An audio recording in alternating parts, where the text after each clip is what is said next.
This is about taking the Rikers out at the knees. There's no one who can replace Lorraine Barrett. She's the one who organized the escape to Manhattan. They're holding 3 of my people there. If you can get them out before blowing the lid off, I'd be grateful. All right. Get them out first, but don't jeopardize the mission. We're going in on your heels. The jailbreak ends here.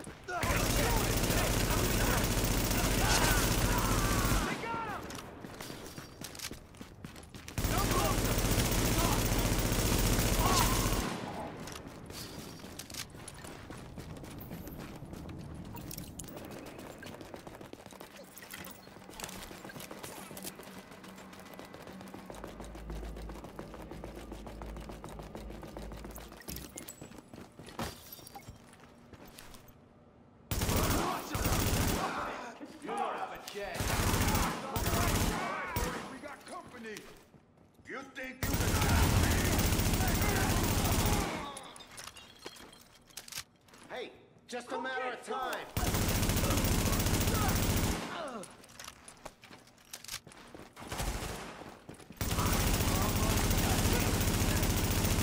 Don't make my day to waste you.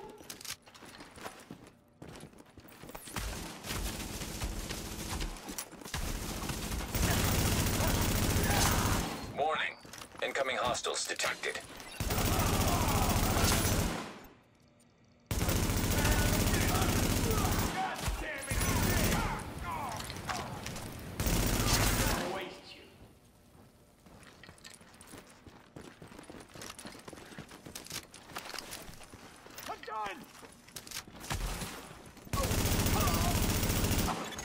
Warning. Additional hostiles inbound. What the hell is that? Ain't nothing. This is our town.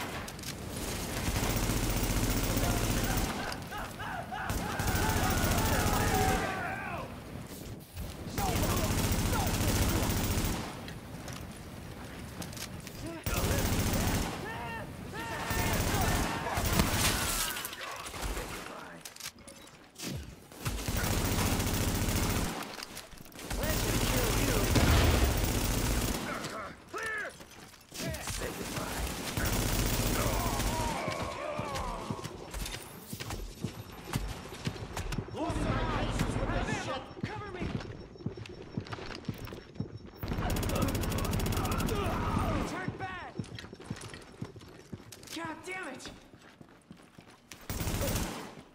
Hey, you ain't got shit!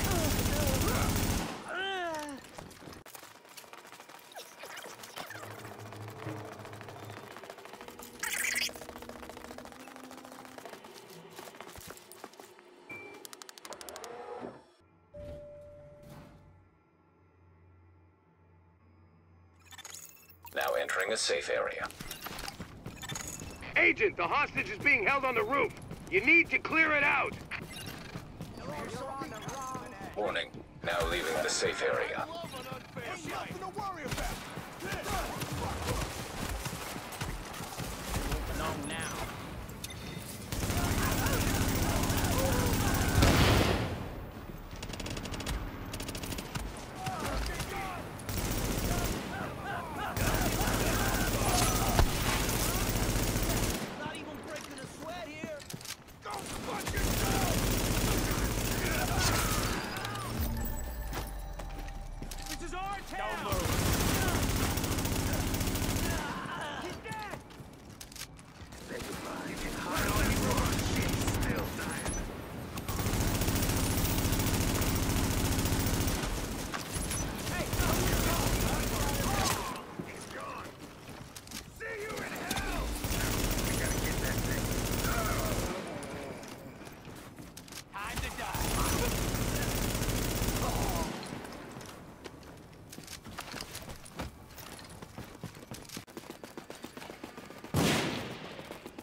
Negative, Ramos.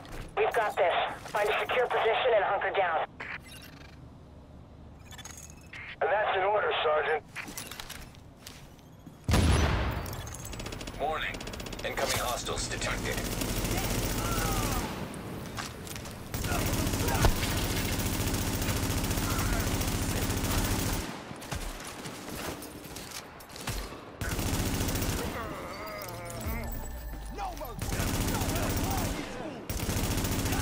You don't belong here. Lau here. I just heard about Ramos, Captain. Glad we reached you in time. Thanks for that. My people are getting in a position to breach the hull. Agent, you're gonna want to unlock the maintenance access. The building blueprints show a security control room down in the basement.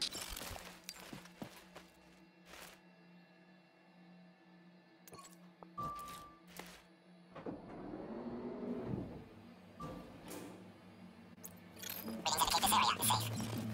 Warning, you are exiting the safe area.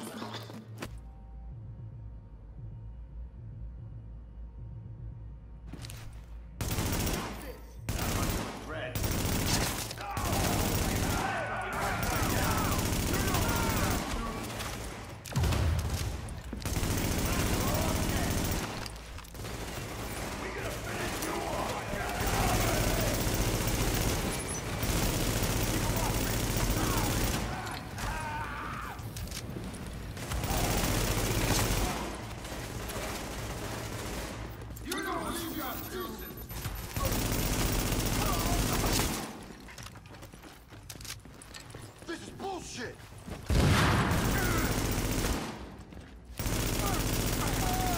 Warning. Additional hostiles inbound.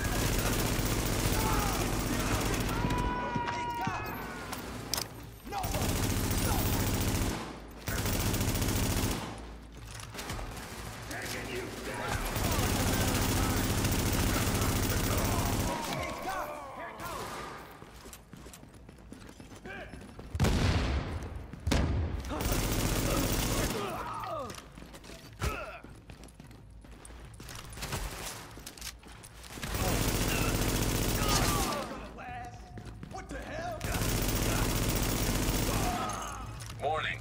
Incoming hostiles detected.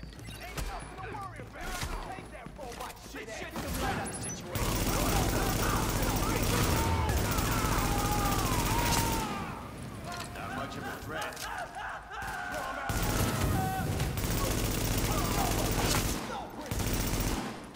You ain't gonna last.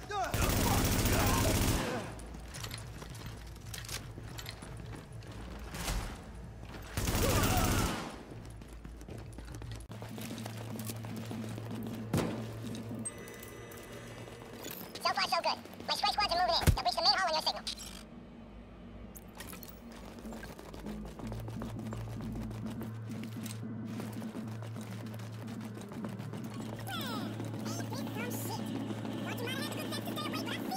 Coming to meet your maker. I see you begging for the punishment we about to give you. Ask, and you shall receive. Breach! Breach! Move, move, go, go, go! This time, I ain't done with this game.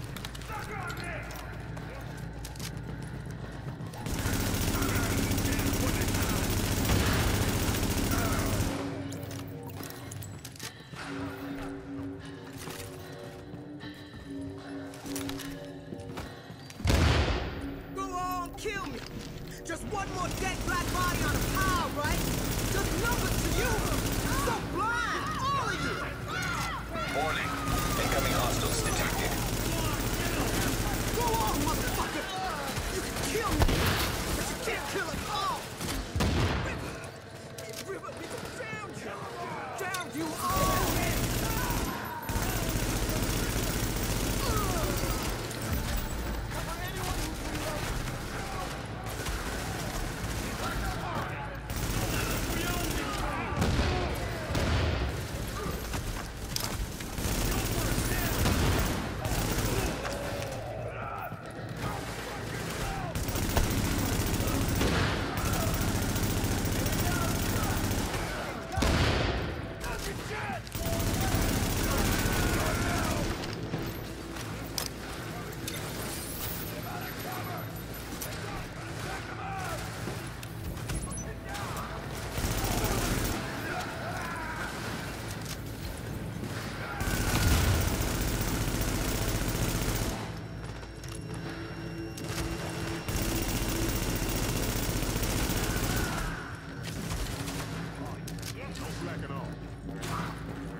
I'm impressed, Agent. Tricky assignment, but you did what had to be done.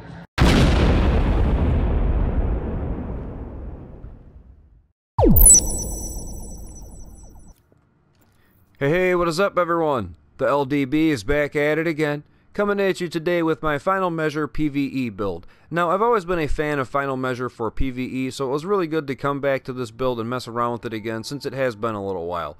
Now, I've tried building this a few different ways, and this is what I came up with works best for me. It's pretty well rounded, and as you could probably tell, it is not the 9000 electronics healer build. If you want my opinion on that, and it's only my opinion, if you want to run super skills, run tactician. If you want to be a super healer, run reclaimer. After I tried Final Measure with 9000 electronics, it was just day and night from going from tactician to Final Measure. It's not anywhere near strong, and if you can get that to work for you, that's great.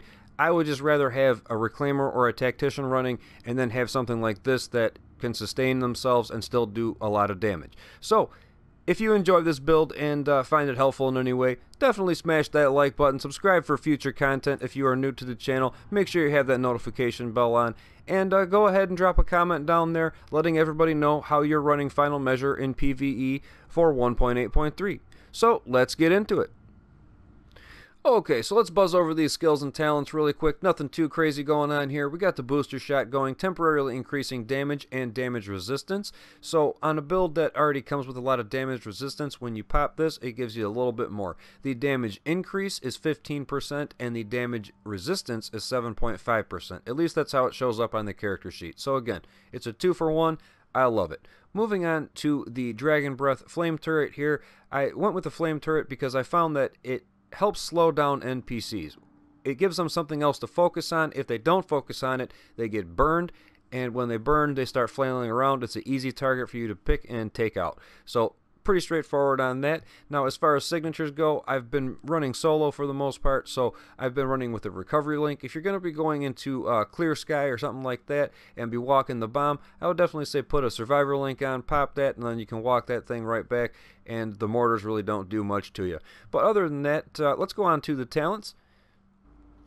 And what I'm going with is Wildfire. Applying burn to any target triggers a 30% chance per each target in a 10-meter radius. So basically, if I light one of them on fire with my turret, there's a 30% chance they're all going to catch on fire. And it's actually really funny when it happens, but it's also a very good thing because it basically pauses them, allowing you to take your shots, make those headshots count, you know, and just kind of work a little bit more effectively. Pretty straightforward. Now I'm going to be going with tech support, pretty straightforward again, just to keep that turret alive as long as possible. Kill a hostile while any skill is deployed to extend active skills duration by 10%, and if you're taking them out pretty quick, that 10% can really add up a lot, especially in resistance mode. Basically, you can throw that turret out there and it's going to be alive the entire wave unless it gets blown up. But other than that, it's going to be out there for a while, so don't overlook tech support. Now, since this is an assault rifle build, headshot a hostile to pulse them for 10 seconds with precision is definitely a great thing, and it allows you to free up one of your skills so you don't have to have that pulse, and it's a great thing. I love that talent right there. Now, I really like Steady Hands as well. I was going back and forth between Steady Hands and On the Move.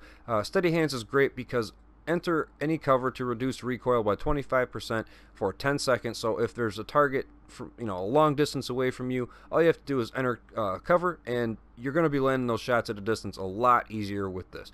But I went with On the Move because kill a hostile while moving to reduce incoming damage by 15% for 10 seconds. So again, with a build that already comes with a lot of resistance, this is just going to push that a little bit more, and it definitely just procs every time you take someone down. So definitely a great talent to have on here. So let's get on to the build itself. Okay, so here it is. As you can see, like I said, pretty well rounded. Firearms is at 5,500, the stamina just over 6,000, and the electronics at 4,000. So let's check out the character sheet, and then we will go over the specifics of the build. The weapon damage, 18,009 per bullet, but with the damage to elites that we have on this build, we're going to be hitting a lot harder than that. The crit chance, 22.5%. Nothing crazy there, but with precision, that will definitely help us out with that, as well as with the crit hit damage. We're only at 108%, but like I've said in other videos, as long as you can break that 100% mark, when the crit hit lands, you're doing double damage. So As long as you can break 100%, you're doing okay there. Now, the headshot damage, 80%. That's a big thing right there. So definitely I'm aiming for the face. Now, the assault rifle damage, we got 12% there. And the damage to elites, 57%. And when you drink a water, that's another 20% damage to elites. So anywhere from 57 to 77% damage to elites. Anything with a yellow bar, you're going to be melting. With the enemy armor damage being at 39%, you're going to cut right through that enemy armor and knock them down, no problem. Now, the skill power, we got up to 122,000. Nothing crazy, but it's been working out pretty good for simply a turret and a heal. You know what I mean? So the toughness and the max health, I went into stamina a little bit and broke that 6,000 mark because I felt a little bit squishy, so getting that toughness and the max health up a little bit definitely helped out, as well as with the armor. It's getting there. It's a work in progress. Health regeneration, nothing crazy. Now, the protection from elites, 30%. That's a great thing right there. I love that. This build just for that simple reason, 30%. You can definitely feel it. With the exotic damage resilience at 62%, I know it can go a lot higher, but again, I'm going for a more well-rounded build, and this definitely has been working out just fine with that 62% exotic damage resilience. With the bleed resistance at 33% and the burn resistance at 50%. So being at 62% resilience and 50% resistance, fire does not bother us a whole lot, honestly. You can run right through it most of the time.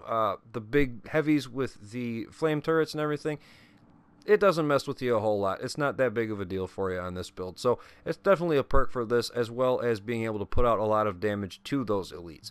But other than that, that's about it. Let's go on to the actual gear set itself and look at all the specifics. Okay, so let's talk about these weapons really quick, get those out of the way. My primary weapon that I'm going to be using is an LVOA. I have Ferocious, Deadly, and Destructive on it. Now, to me, this is pretty much a god roll for anything that's in PvE. Ferocious, you do have to spec a little bit into electronics to activate it, but at the same time, getting that extra 10% damage to elites or named enemies, you definitely feel that when you pull the trigger. So don't overlook Ferocious. If you can get it in the given slot, you're even better off, but if you have to spec for it, it works just as good too. Now, as far as mods go for the weapon, I have a magazine with mag size, crit chance, rate of fire. The optics are crit chance, headshot damage, and crit damage. The muzzle is crit damage, crit chance, accuracy. And the underbarrel is crit damage, stability, and a little bit of optimal range on there. Now, my secondary weapon here is a lightweight M4, Deadly, Predatory, and Ferocious. Now, I was going to put Sustained on there, so that way it would be a little bit more of a healer, but I really like that Ferocious just so that no matter what weapon I'm using, I'm still doing all that damage to elites. And with Predatory, this is the only heal that I'm going to be getting from the build, other than obviously my medkits or my first aid. But Predatory, killing a target, regenerating 35% health over 20 seconds. When I start getting low on health, after I get about the halfway part, swap to your secondary, proc this, and you should be doing alright. Now, moving on to the actual gear pieces themselves. Okay, so let's take a look at what we're actually going to be getting from Final Measure. We're getting the 2-piece bonus that gives us 25% exotic damage resilience. The 3-piece bonus gives you 15% protection from elites. And the 4-piece gives you Final Measure. When in range of hostile grenades or mortars, diffuses them and adds grenades to your inventory. Can only happen once every 8 seconds. Now, the 5-piece gives you another 15% exotic damage resilience and another 15% protection from elites. The 6-piece gives you the talent Improved Final Measure. When a grenade is diffused, the player and all group members within 30 meters, that's a big distance there, gain a buff based on the grenade type that was diffused. EMP Shock equals skill power increased by 40% for 8 seconds. Frag or incendiary grenades, weapon damage increased by 40%. And the flashbanger tear gas, armor increased by 40% for 8 seconds. So you can still help out the team, giving them these buffs without speccing into a whole lot of electronics, making it a 9,000 electronics build and trying to heal everybody. And that makes me want to point something else out. Nothing on this build, nothing, says anything about skill power, skill haste, you know, anything about healing station speed or strength or anything like that. Nothing. It basically says you defuse a grenade and your group members are going to get a buff from it. That's basically all it's saying. And it doesn't even give any kind of increments, you know, like for instance Pred, you need to run 9,000 to get the maximum out of it. It doesn't even have anything like that on here. Basically saying build it how you want, whatever you want to do. You defuse a grenade, you're going to help the team out and yourself if you're running solo like I am. So with that out of the way, let's actually get into the gear pieces. The chest piece here is rolled for firearms. We have exotic damage resilience, health, and ammo capacity. And the mods that I have on here are 4% damage to elite mods, and they're pretty good too. I found these at a vendor about a week ago, and I bought a whole bunch of them. They're 202s. I'm loving them. Those 4%ers are pretty tough to find. My mask here is rolled for stamina with exotic damage resilience and damage to elites. And we have a firearms with damage to elites on there. The knee pads here we have rolled for stamina with crit damage, damage to elites, burn and bleed resistance. And we have a stamina with damage to elites and a 4% turret damage mod. Now going on to the holster here. We don't have it fully maxed out yet, but it is spec'd for crit chance, and we have a 4% turret damage mod on there as well. The gloves we have rolled for firearms with crit damage, crit chance, and assault rifle damage. So pretty straightforward, and we're doing good on that. The backpack here is rolled for electronics with health and burn resistance, and we have a stamina with damage to elites and a turret damage mod, and for some reason, I have a support station healing mod on there. I don't know how long that's been on there. I need to make that, change that for sure. Wow, that's crazy. But either way, guys, you get the idea here where I'm going with this, and it's been working out nice for me. Hopefully, you'll try it out, and it will be working nice for you. So if you found this video helpful or enjoyed it at all, definitely smash that like button. Subscribe for future content. Especially if you are new for the channel, and make sure you have that notification bell on, as well as go ahead and drop a comment down there letting everybody know how you're running Final Measure in PvE in 1.8.3. So until next time, guys, hope you take it easy. I will see you then. Later.